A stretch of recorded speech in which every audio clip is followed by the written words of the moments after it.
Coming up, a man with bundles of energy, musical talent, the MOBO award winner Faith Child is my guest today on Nancy Meets. So I found out during a sermon in Bible study about my birth story. I was like, thanks mum for telling me like this. Wow. In an eventful hour-long discussion, we spoke about Faith's early beginnings, the power of his music, and why he finds himself in the unlikeliest of places performing to hundreds. He's a talented performer and you'll find an inspiring young man. It all starts right now as Nancy Meets begins.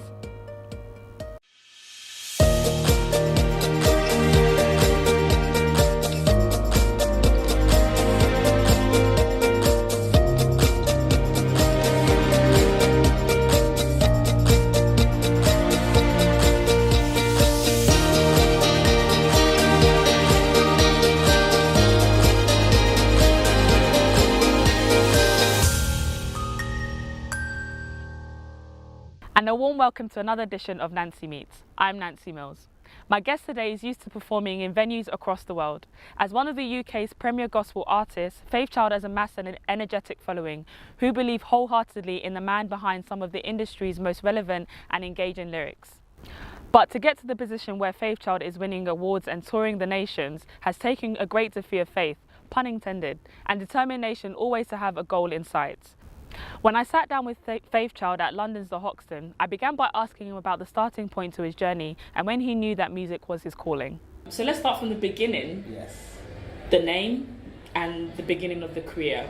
How did it all start for you? Cool. Yeah. FYI, we're gonna have a no holds barred interview. Okay. So don't go nowhere. Make sure you subscribe to this channel and keep watching. It'll be epic. So watch this. Yes. So I've been doing performing and travelling since I was age 11. Wow. I did my first support tour at age 11. My friends called me the Gospel Bow Wow because I've been doing it since I was since you were small. Since Okay, I was like knee high. Mm. And I was inspired by my siblings. They were in a big gospel rap group called Open Gate Crew, probably before you were saved. And it was really, really cool. And I'm the baby of 5. Okay. So I'm not spoiled, I'm adequately catered for. Amen. So you're spoiled. I'm not spoiled, I'm adequately catered for. Amen. There should be an overflow and increase. Amen. Yeah. So, looking up to them, I couldn't be in their group because of the age gap. Didn't make any sense. Okay. So we started a younger group called God's Inheritance.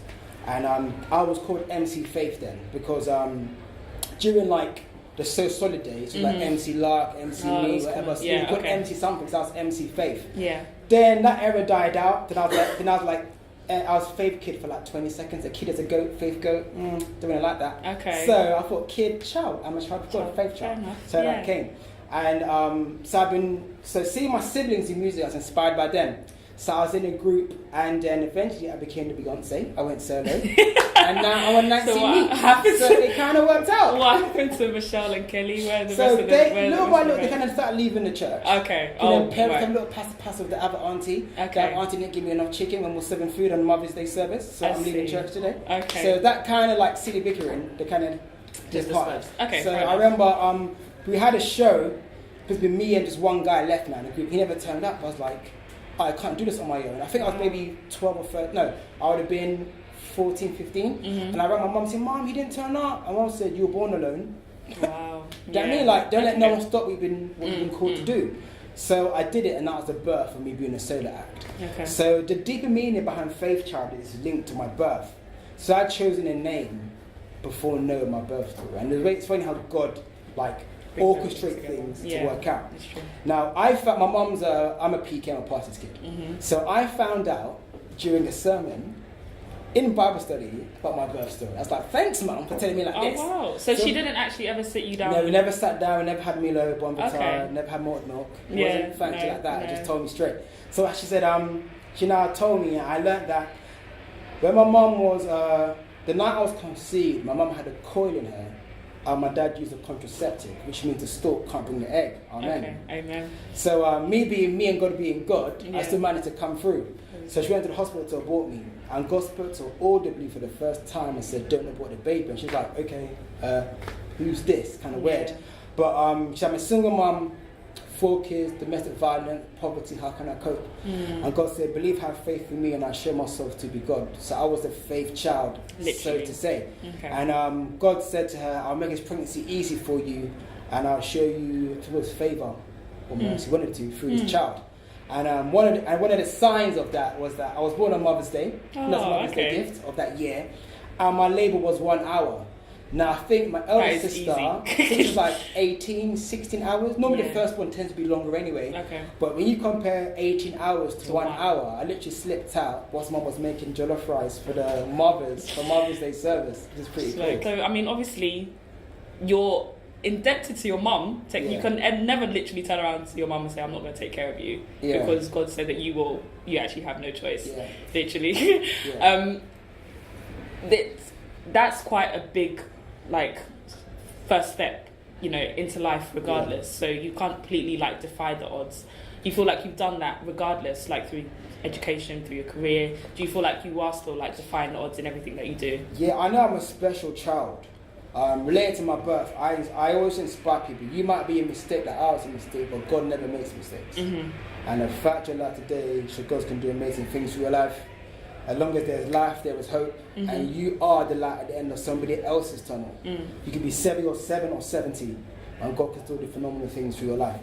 I got knocked over by a car when I was, I think, age 8, at 40 miles an hour. Went flying from like one end of the street to the other. And being an African kid, here's what happened. I was at my neighbour's house across the road playing computer games, and they said we want to go to the park. You know, as an African kid, you don't change location with your parents. No, I said, okay, let me go ask Mum across the road if I can go. Came by the house, left and right, no cars were there. Stepped out, went flying, and landed more or less on my neck. Kind of knocked out. Ambulance came, locked off the street, and when I eventually came back, they asked me where's the pain, and I said it's in my thumb. Where else? Just my thumb. And they were like, how did you get hit? You're a young kid, 40 miles an hour, went flying head to head, almost landing on your neck. I said, I felt a cushion underneath me. And they were like, what? I said, yeah, I felt a cushion, and that was clearly God. So anyway, put me on the stretcher, and I passed out again. I don't know why. I guess it was just my body reacting to shock. And I woke up in the hospital with the gown, the gown with no back. Yeah. Yeah. I woke up in that, had an X-ray, and literally all my bones are fine. And I can confirm in 2016, my thumb is actually fine today. Oh, wow. Do you know what I mean? So good to know. Yeah, so it's good to know my thumb works. Yeah. Like, it does work. And it's great. That's another testament of like me just defying odds. Yeah. When you come from a single parent background, the odds are at times you underachieve, but all my siblings are graduates by God's grace. I'm not saying being a graduate is the benchmark of success or anything, but you know, being a graduate is not the easiest of things. Yeah. Getting to uni is only base one. Graduating is the major thing. Yeah. So being able for my mom and family to overcome that is great, and I believe I am testament to God's power and how God can use how the most beautiful pieces of art can come from ugliest situations. So would you say that you've used your talents, you've used music as your form of evangelism, as your form of art to basically glorify God? Yeah. When you came out, so you started solo after leaving, you know, Michelle and Kelly, and obviously went on the road on your own. Because of the first instance, you know, where the other guy didn't turn up, you realised you could do this on your own. Was it literally just hit the ground running from there? Were there any challenges at the very beginning? Obviously, you were still very young. You've been doing this for a very long time. Yeah. What was it like? What kind of challenges there did you was face? No challenges. Okay. Like, because I had been doing it in a group for so long, I knew the ropes. And I knew everyone anyway. I grew up with Simply Andy, who's in a group called VOV then, a rapper called Serene, he was in a group called AFG Nexus, New Direction crew, a group called Big Kids, Four Corners, we all grew up together in the music scene. Those are only the names you would know now. Jahaza was doing it then, from that time, Dwayne Triumph, a group called Zion Noise, Green Jade. Those are the guys that I kind of grew up with doing music from like the year 2000. So when it now became a thing of doing more music and whatever, all the churches already knew me, all the promoters already knew me. So it wasn't a case of, oh, who's this new guy? It was literally like that. Then from that, I did a song called Praise Project in 2005. And off that, the big one, Bibles. Nice. So I never had an issue of with being like solo. It just worked. I knew everyone. Simply Andy did Bibles. Yeah. We put it together. So he's my big brother. Yeah. So it was a no-brainer. Yeah. So it's been quite straightforward for me. Thank God for that. Yeah. But the scene has changed so much. Yeah. It's changed a lot. Like, what would you, if you could describe it now Yeah. as to what it was back then, what would you say? There's no longer a culture. Okay. The key word is culture. Back between 2007 to 2010, just about 2010, probably like the end of it. There was a massive surge. Yeah, Jesus loves me hoodies. Yeah. Jesus junkie. Yeah. Jesus died for my space in heaven. Yeah. P Hoshi. You had so many clothing. That's culture. Yeah. It's culture. So you go on the street, you'll see I'm on the Lord's side jumper. There's so many of them around, so it was a culture. Yeah. Also, again, the reason a lot of us are able to do that and release albums is because we use our student loan to part fund. You know what? It's actually true, because I remember that season I was in college, and those 2 years of college, I had a concert to go to every Saturday. I knew I was going to get new badges, logos, hoodies. Jesus was my logo. I had the hats and everything, and it was off the back of EMA. It was that time. It was that time to do it. And I don't know what it is now. Have we grown up, or would you say that the culture's just dispersed? So what it is, the culture's kind of changed a bit. Yeah. My personal belief, and some would agree, the Facebook prophets and Facebook warriors. So, doctrine was introduced to the Christian culture, the young Christian culture, around 2010. Okay. We never knew about Calvinism then. We never knew about all these other beliefs and sects within Christianity. Within Christianity, we never knew about it. Okay. So when it now started to rise, it's like, oh my gosh, can we have drums for praise and worship? Or we can't. Oh, can we have songs about the lifestyle of Christianity? Oh, we can't. We can. Okay. So because everyone's kind of disjointed, there's a lot of arguing. So no one kind of knew what was right, what was wrong. Okay. So a lot of people kind of disbanded because of that. So if you think about it, around 2007, 8 and 9, we didn't know about them kind of stuff. But when doctrines kind of came in, it was like, oh my gosh, what does the Bible say about this? Is that okay? Oh my gosh, we can't have events no more because Funky House doesn't glorify God because the beat wants to make you dance. But you should be be dancing. It's like, what? So a lot of that kind of stuff did that. And I guess credit crunch came in. So money was a bit tight at times. So promoters didn't really want to put events on because the money didn't work. The economy was different. Magazines like Gospel Link magazine back in the day. So because the economy changed now, the money to kind of fund that and to make sure it worked wasn't always there. It was a bit more risky. Therefore, they kind of put it on the side now. So in regards to culture, there was magazines.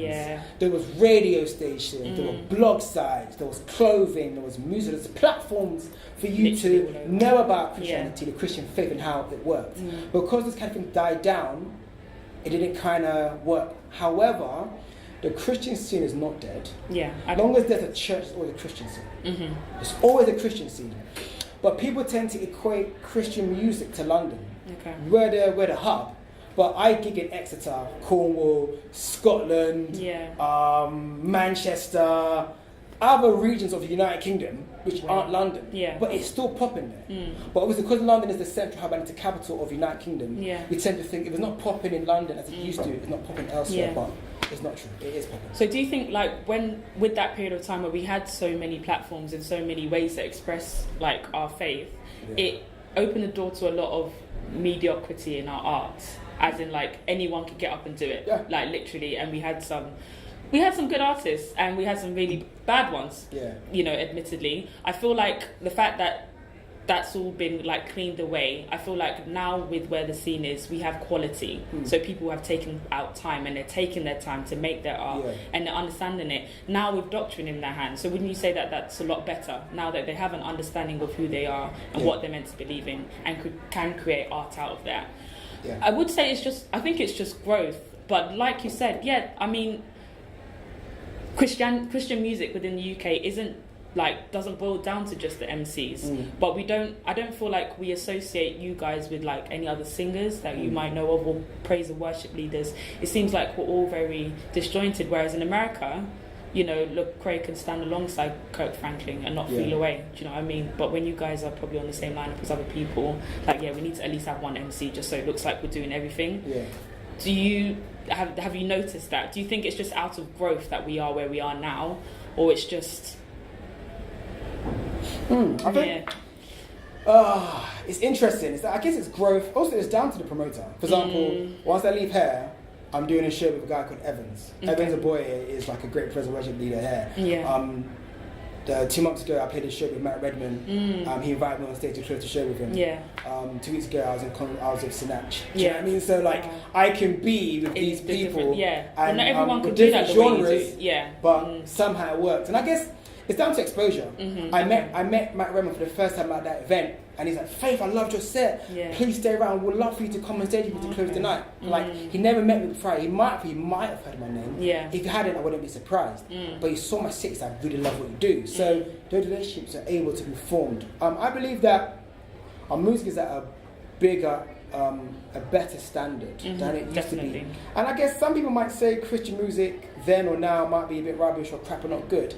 But the thing is, even non-Christian music have some crap people anyway. So any genre you're in, you're going to have people who aren't as skilled as others. Yeah. It's just that because the Christian music scene is probably smaller than I guess the wider music sector.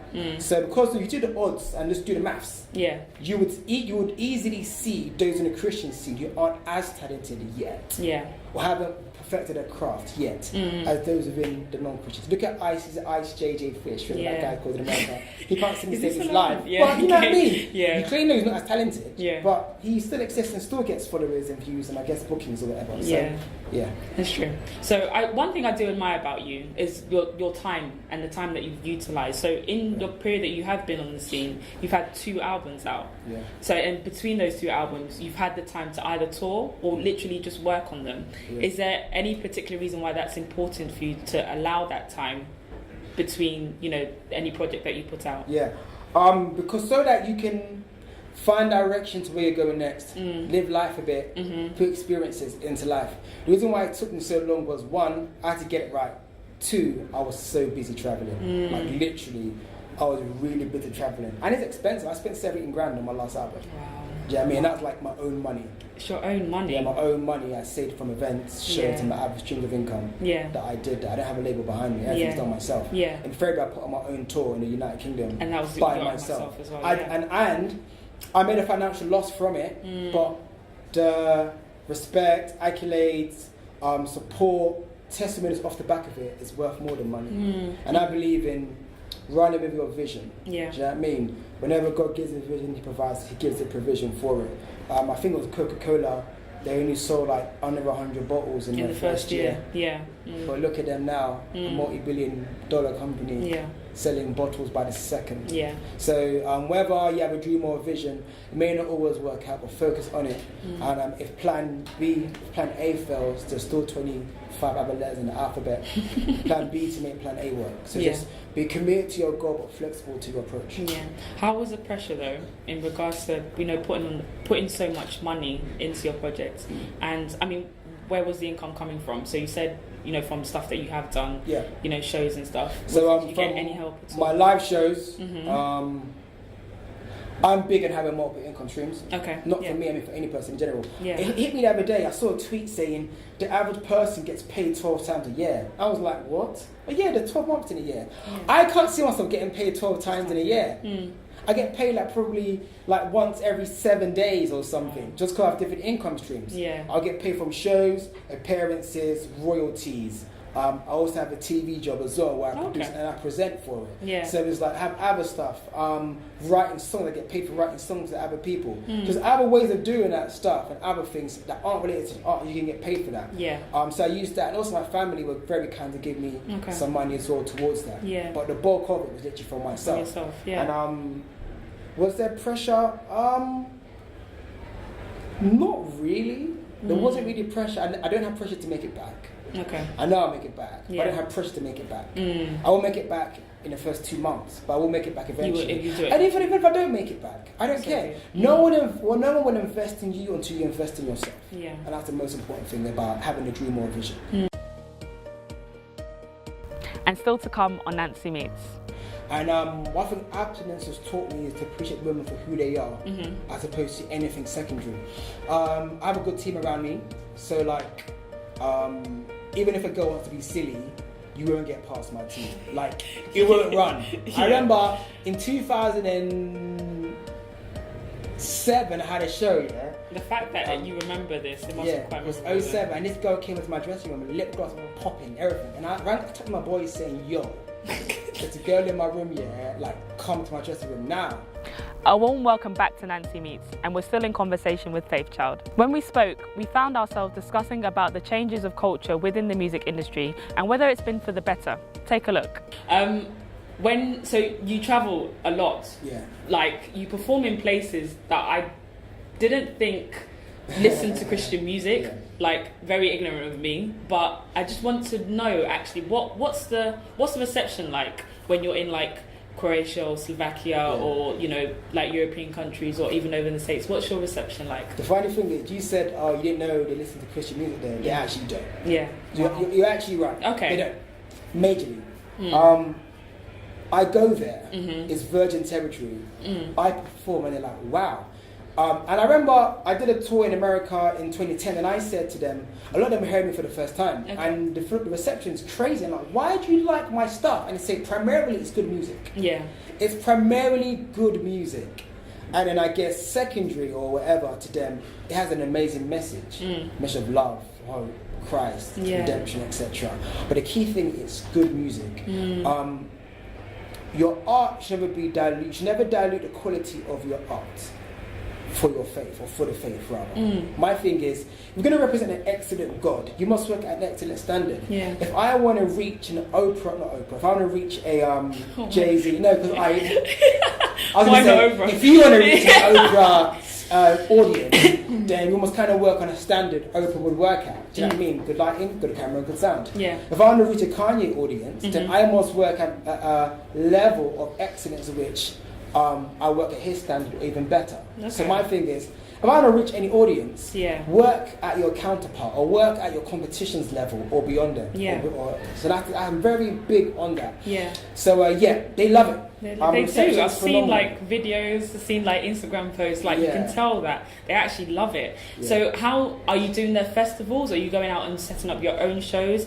How are you allowing them to get onto, get on their stages? I have a phenomenal tour team in Slovakia. Okay. I did one festival out there, and the guy doing the visuals said, I really liked your attitude. So what happened was, long story short, I was supposed to fly the previous day. They cancelled my flight, so I had to stay in a hotel in the airport. Following day, put me another flight. They cancelled my flight. Put me another flight. Wow. They said we've got to change your aircraft. So I literally had been on more or less 4 flights or 4 counter flights to get there. Landed in Slovakia now. No, actually landed in Austria. Our luggage didn't arrive. I was like, really? No stage clothes, no guitars, no laptops, no merchandise, just our bodies. We did a 4-hour drive from Austria to Slovakia, got to the festival. We asked them to give us some clothes. They gave us guitars, gave us laptops, everything to do the show. Yeah. And the guy said, I love your attitude, that despite not having nothing, you literally been flustered, but you still gave a A1 show. I'd love to book you for a tour. Okay. So that's how I now got booked to do a tour in Slovakia, and I've been doing it for the past maybe 3 or 4 years. Yeah. So I have now done about 50 shows in Slovakia. Wow. In the past 3 to 4 years. Wow. And it's all about attitude. My thing, whether I play to 50 people or 50,000, I still give 100%. That's the most important thing. So through him, I've been able to go to Slovakia, go to Croatia, and do it other places. And it's great. I did a schools week in Exeter, I think 3 weeks ago. Kids never knew of me. But I gained like 5,000 new fans just from doing that. And they never heard any songs, but me letting my light shine and letting God shine through me and literally putting the Bible in action and worked. I'm passionate about showing the relevance between Christianity and 21st century living. Christianity is very underexposed because as Christians we talk about the gospel, which is death, burial, resurrection of Christ. Don't sleep around, don't get drunk, don't party hard, don't do that. That's all we tend to preach. Yeah. We don't talk about conflict resolution, the wisdom in Proverbs, how to money management, how to love your spouse. It's all in the Bible, but because we don't show it to others, people are like, Christ, this God thing ain't for me. Yes, the Holy Spirit convicts, but it's our job to plant that seed. I got a song called Picture Perfect, which is about love. I performed that in pubs, clubs, everywhere. And people are like, oh, you're a little sweet boy, why are you talking about love like that? Why do you expect women? It's a cheesy song. Not cheesy. No, I don't think it's a song that's cheesy. It's the video that's actually very cheesy. But I think people love it, and they're like, oh, why talk about women with so much love and respect? And I say, oh, I'm a Christian. Yeah. I believe in this. I quote the Bible 4 times in that song. I read that's in the Bible. Oh, I'd love to get to know more about you. I remember I performed at a live debate show, and a guy who had openly said he had slept with 200 women prior to me coming up. I said, yo, I'm 25 then, I'm a virgin, I believe in abstinence, I believe waiting for the right woman, whatever. At the end of the show, it came to me saying, bro, I respect what you stand for. Wow. Keep up the great work. Yeah. So someone who lived a totally different life to me letting my light shine in a dark place, split more volumes than me letting my light shine in where it is light already. So being able to put what the Bible says in action is great. Songs of Solomon is probably the only book they can't make into a movie.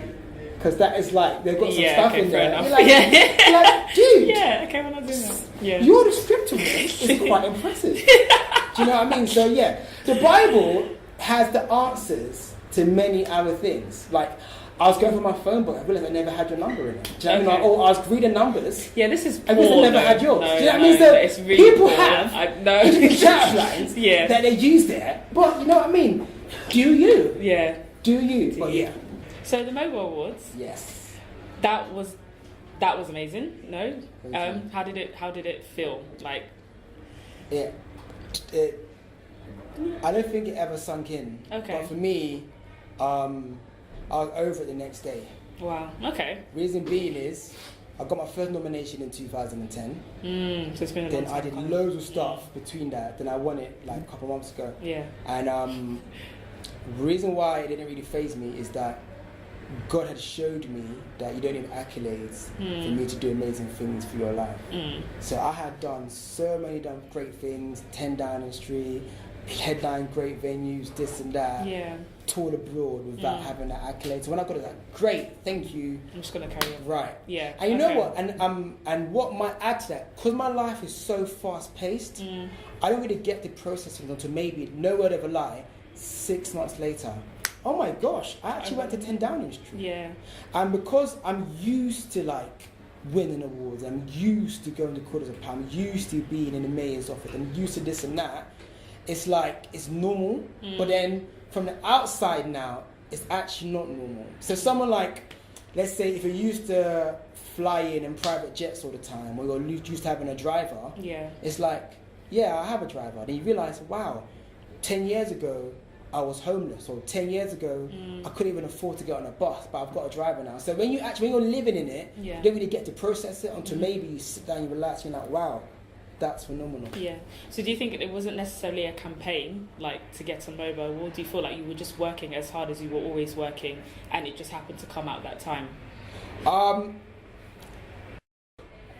Good music and good work and good art speaks for itself. So everybody else was my voice, saying that, yo, this guy needs to win, needs to do that, needs to do. I got BCC'd in emails from radio stations saying, this guy must win. Do you know what I mean? And it's not a case of them being biased to any of the other nominees, but they're like, it's about time this guy got this. So I had a massive force behind me. People doing it. People in there. Big up RCCG, my church body I come from. They were like, in services, in announcements. Really? Our own has been nominated for an award. He must win it. Do you know what I mean? So people were doing all that kind of stuff. And like, it was great that they got behind me. And I thank God I won it. So we got the MOBOs as well. And since then, they've been even more supportive to me. And DMs, how are you, Faye? Can you help us to this? And that. So that's good. That's good. You are a popular person, and so a lot of people look up to you, and you do get a lot of attention.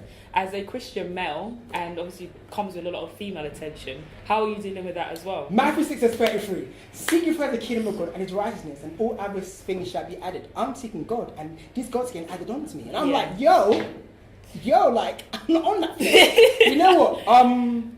By God's grace, I'm a virgin at 27. Okay. And I'm grateful I am. Because I don't know what I'm missing. That makes any sense. Yes, that's if I hadn't, I probably might have been in trouble by now. Because I can see a beautiful girl and like she's just a woman. She's not like, I'm thinking of her as a sexual object. And one thing abstinence has taught me is to appreciate women for who they are, as opposed to anything secondary.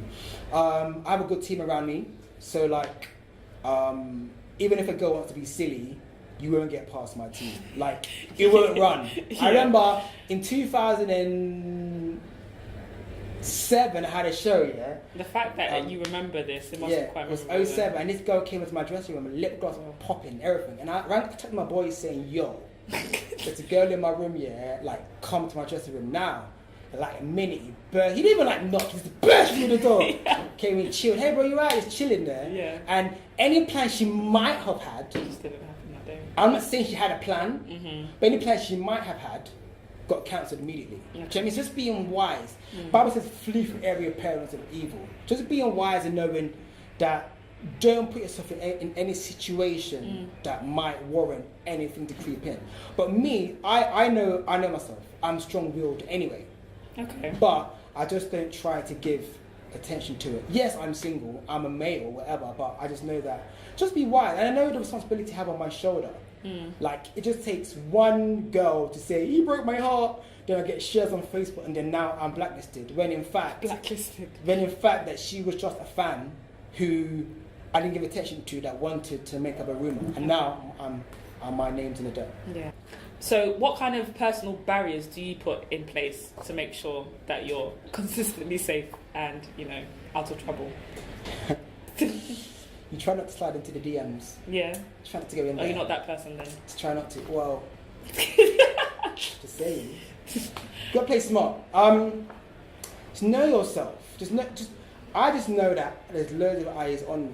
I get stopped in the street maybe once a day or maybe once every other day. Okay. And that's just the person that's bold enough to say hi. Yeah. Not the person that's kept it moving, that will tweet me. When I flew in yesterday, as a girl messaged me saying, you were on my flight, but I didn't want to come into that class and say, because there's a curtain there, innit? So I didn't come in and say, oh, hi. So I said, you should just come and say hi. Like, I was at baggage claim. Wherever class you're in, you still get your luggage from the same place. Just said hi. I mean, so some people don't come and say hi. But personal things, I think, just don't play to it. And I guess similarly, calling my friend and saying there's a girl in my dressing room, I would do that. Yeah. But now, you wouldn't get into my dressing room anyway. Yeah. There'll be someone outside the door. So, yeah. That helps. Yeah. You feel like you don't really have to do the work yourself, per se? Yeah, there's not much work to do. And also, I hope this doesn't stand against me in the future. Okay. But I'm great at ending conversations. Without shade? Without shade. Okay. So... And how does that normally go? Okay. Hi, what's your name? My name's Nancy. Oh, nice. What do you do? I work. Oh, great. Yeah. Oh, what do you work as? I work as a customer service agent. Oh, that's amazing, man. That's great. Oh, well, so what are you doing next week? Church on Sunday. Awesome. Oh, man, well, have a great week. God bless you, man. Glad to see you. Normally have. Then, so, because I've asked you about the future, I said, have a great week. God bless you. Okay. I've concluded, because I've left your mind next week. You're not in the present. Does that always work for you? Always. But now people are going to see this and know. Now everyone's going to know. So don't ask me about my next week. I don't want to know. I don't know what I'm doing next week. Yeah, but let's talk about this week. I'm great at ending conversations. Okay. So I'll just quickly shut it down. Yeah. Or when I've used in the past, I will signal. To my team. To come over. Really? So yeah, I've done it before. It's just getting too much, and you if it's getting too much, or like I don't really want to entertain a conversation no more. Okay. Even if it is a genuine person, or I need to go, I will signal in a very, very discreet way. There's always eyes on me. Yeah. Always. My team are always looking at me. Yeah. So I'll just be like that. I'll just something like really like subtle. Yeah. And they'll just come over. Okay. And they'll just kind of end the party. Yeah. But there's a lot of pressure on Christian males, because it seems like maybe there was a period of time where there was a lot of like promiscuity around males in the scene and stuff. There's a lot of pressure on you. In regards to, we talked about physical barriers that you might put in place. Yeah. How do you take care of your heart and, you know, not letting... So obviously purity and abstinence isn't just the physical stuff, it's what goes on in your head and your mind. Yeah. What happens there? How are you doing that? Okay, just to backtrack a little bit, just to clarify, I don't get loads of female attention. Okay. Probably from outside. Okay. But those that are brave enough to say hey, it's like 1 amongst 1,000. Okay. Yeah. If you say so. I'm assuming that this is just for the cameras. 1 amongst 1,000. Yeah, okay. Yeah. And I guard my heart a lot, in which I don't want to be a serial dater. So I can see a pretty girl on Instagram, I'll follow her, but I won't say hey. Okay. Because my thing is, like, how am I going to know that you're my spouse? Okay. Now, it's going to be a long conversation, but for me, because, and I think it's, I guess, a blessing and a curse, not a curse, but you know what I mean, the pros and the cons. Because of what I do, I can't date you for 2 weeks or whatever, take you out on a date and not see you again, and then now you're going to tell all your friends I'm a bad person, that I led you on, and then it's now going to spread. Then now I won't get booked for shows and this and that because I'm a man of God, I'm supposed to be a Christian, but I'm leading girls on. No, I'm not leading you on. We just had a nice conversation as normal humans would, but I just didn't think a conversation could go any further than this, and I didn't want to lead you on further. Do you know what I mean? So I wanted to end it like here. But because of that... You just rather not do it I'd rather not. Now, some might say, oh, he who finds good wife, how are you going to find her if you don't go and seek? Yeah, I get that, but I'm not in a rush to get married. You're not in a rush. Do you know what I mean? Okay. So let me just look after myself, run my race, and do whatever. Adam was really working in the Garden of Eden when God added Eve onto him. He wasn't just being lazy. He was working. God gave him a helmet. Do you know what I mean? I'm not saying I'm not working now, but my thing is, let me not entertain that. Do you know what I mean? Because my thing is, I have so much weight on my shoulders. If I wasn't a Christian musician, probably would have been married by now to any buff Christian girl in any church. But because I'm the call of my life, I just can't marry any Christian girl. I'm not saying, oh, you're not good enough for me. I just know that our lives have to make sense and be aligned. Okay. There's some couples who their interests don't make sense and they don't line up, but they still get along. But I know me, I'm a different breed. Okay. It's not that I'm like Neo in the Matrix, but I am like Neo in the Matrix. Okay. But yeah. So, what does the future hold for you at the moment? So you're not in a rush to get married. Put that aside. Music, serving, things that you do outside of church. What does the next couple of years look like for you? More music, more traveling, more touring. But I really want to build the body of Christ, especially the youth department. Okay. Of body of Christ. It's kind of died down a lot and died down a bit. A lot of some people are leaving the church to go to other churches, and that's because the churches aren't tapping into culture. One church I would pick up is Hillsong because they're big on culture. Okay. Go to Hillsong, they'll be in long line, probably wear a monochrome, probably wearing a hat during the service. But what they've done is they've been able to tap into the culture of now. The culture of then was women don't wear trousers, they wear long skirts, they wear formal wear, they wear hats. But the culture of now and the culture of United Kingdom, that's probably America and Africa. Culture of hair is, do you know what I mean, where you wear jeans, you wear this, you do that, you don't have to cover your hair per se. So per se. Some people use scripture to say you have to, that's why I say per se. Okay. But I think it's very important to tap into the culture. In my church, we play a video in every service. So you have like praise and worship, prayers, announcement, and before announcement we play a video which relate to the sermon. Normally like a comedy skit or something. Oh wow! And it's great to just break up the flow of church and what you're used to, and it's phenomenal. It's great. We live in a very visually stimulated and a technology age. So it's very important you use that. Bible scriptures when the pastor preaches, put it on the screen. Do you know what I mean? And it's just like simple visual aid helps for people to take in. I'm a very visual learner, and unfortunately I have a short attention span. So when you're able to use things to kind of keep me focused, it really kind of helps me to pay attention to the sermon. And I don't like the service running behind time. Because, how do you deal with that being in a Nigerian church then? We have signs. Okay. 10 minutes left. 10 minutes to go. Okay. And then when you're running behind time, it's like... one day. And then if you're running behind time, I might just stand. Wow, okay. Somebody might just stand by the stage.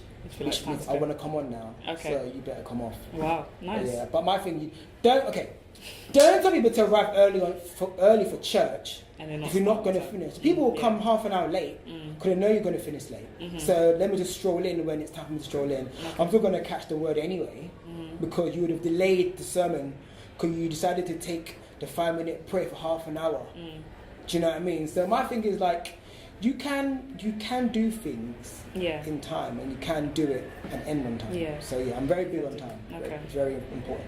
And then what about music? Yeah, music. I'm secretly in the studio now working on new music. Yeah. Not anymore. I have some really cool friends Okay. like Erica Campbell, Mary. We hooked up in Dallas like 2 weeks ago. Yeah.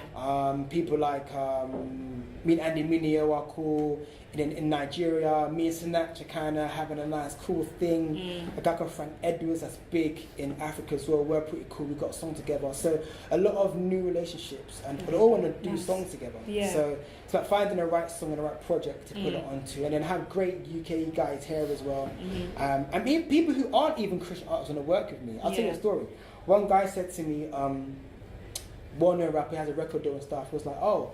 Would the Christian guys work with me? I said, some would, some wouldn't. Yeah. I said, I would actually, but I'm not going to write a song about popping bottles in the club. That's not the life I promote. He said, no, Faith, you know what? You set the concept and I will follow suit. Okay. Now, I asked somebody now, if you saw his name on my album, what would you say? How would you feel? Said, I wouldn't buy your album because his name's on it. Wow. I mean, you haven't even heard the song. Yeah. You don't know what the song is about. But some people are just like, when I say narrow-minded. Yeah. Or, because the funny thing is, there's so many powerful things. He's saying, he'll follow whatever I do. Now, he's unwillingly or unknowingly submitting to the will of God, to Christian lifestyle, to good ethics, and to morals. Because the song will be an inspirational song. It won't be about anything crazy or wild. Now listen to this. If I was to act in a movie with Beyonce, you guys would say, you know what, Faith, you're doing so well. Doing so like, well. Yeah. They'll give double offering that Sunday. It's so true. If I do a song with her, you're going hell, Faith. Yeah. You're unequally yoked. Wow. You shouldn't be doing that. Yeah. But if I'm on a panel with her, talking about injustice and Black Lives Matter, they'll say, Faith, you're the man. Yeah. Do a song about Black Lives Matter, or do songs about pursuing your dreams, you're sinning. So it's only when it comes to music, it's the problem. But it's a movie or a panel somewhere, Faith, you've gone clear. So it's like, why is it we have, do you know what I mean? Listen to this. You are not going to have your first dance to Shekinah Glory, or to Sinach, or to Martha Munizi, or to Faith Child. You're going to have it to maybe Whitney Houston, or JP Cooper, or Marvin Gaye, or someone. You know what I mean? So it's like, when it comes to wedding, you're going to dance in the P squared. Yeah. But you're not going to dance in, but you're not going to dance in. So it's like, let me make clean music. Rachel Kerr makes clean love songs and worship songs too. Yeah. Do you know what I mean? And it's all about balance. All about balance. Do you know what I mean? So that's what I'm all about. So if you write songs about sleeping around, but you want to make a song of me about clean love and loving one woman and loving this and loving that and etc., then let's do that. You need to have balance. You need to have balance. Ask your pastor what he danced to or what she danced to on their marriage, or what their spouse's favorite love song is. They're not going to say Fred Hammond. When the spirit of the Lord comes upon my heart. Do you know what I mean? That means we're going to dance to you on your wedding day. Draw me close to you. Yeah. No, you're not going to sing that. I don't know if that song's about Jesus or not. But anyway. Yeah. Okay. That's a whole other topic for another day. Interesting song. But Okay. So my thing is just have balance, be cool, love God, love people, and make it to heaven. And many thanks to Faith Child for sitting down with me. And if you want to find out more information about Faith Child or where he's touring next, why not visit his website? It's on the screen right now. Next week is the final episode of the season, and I'll be speaking to my local pastor, William Doe Kubiajo, on how he seeks to change the face of the church. And that's it from me. From all of us on the team, thank you for watching, and we'll see you next time on Nancy Meets. Goodbye.